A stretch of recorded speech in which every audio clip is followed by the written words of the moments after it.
उनके पैरों में चप्पल नहीं थी, चेहरे पर कोई खास भाव नहीं थे।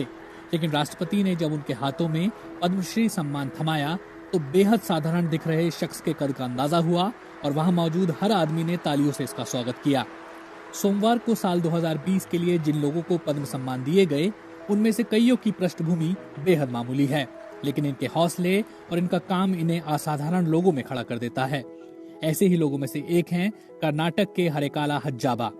निरक्षर होकर भी शिक्षा का महत्व समझने वाले हज्जाबा ने अपनी जमा पूंजी से बेंगलोर के पास अपने गांव में साल 2000 में एक स्कूल खोला था। पद्मश्री मिलने के बाद सोशल मीडिया पर कई लोग इनके बारे में चर्चा करते देखे गए। लोग इनकी बड़ी सोच, कड़ी मेहनत और इनके संघर्ष की दास्तां की खूब तारीफ कर रहे हैं। दक्षिण भारत के गरीब निरक्षर फल बेचने वाले हज्जाबा ने सीमित संसाधनों के साथ जो कर दिखाया वो राज्य सरकारें और कई संगठन अक्सर मिलकर नहीं कर पाते। हज्जाबा ने फल की अपनी छोटी सी दुकान से हुई कमाई से अपने गांव के बच्चों के लिए प्राथमिक और माध्यमिक स्कूल बनवाया। बेंगलुरु से 350 किलोमीटर की दूरी पर स्थित न्यू पाड़पू गांव में साल 2000 तक एक भी स्कूल नहीं था, लेकिन 150 रुपए प्रतिदिन कमाने वाले हज्जाबा ने अपनी जमा पूंजी से गांव में पहला स्कूल बनवाया। बीबीसी ने साल 2012 में जब उनसे पूछा कि स्कूल खोलने की प्रेरणा उन्हें कहां से मिली तो इस बारे में हज्जाबा ने बताया था, एक बार एक विदेशी ने मुझसे एक फल का नाम अंग्रेजी में पूछा, तब मुझे इस बात का एहसास हुआ कि मैं निरक्षर हूँ। मुझे नहीं पता था कि इसका क्या मतलब है। उन्होंने कहा था, तब मुझे ये ख्याल आया कि गांव में एक प्राइमरी स्कूल होना चाहिए ताकि हमारे गांव के बच्चों को कभी इस स्थिति से गुजरना ना पड़े जिससे मैं गुजरा हूँ।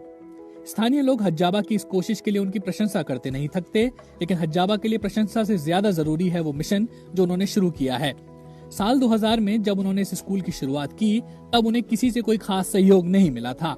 इसके बावजूद उन्होंने एक स्थानीय मस्जिद से सटे मदरसे में ये स्कूल खोला और 28 बच्चों के साथ पढ़ाई लिखाई का काम शुरू करवाया।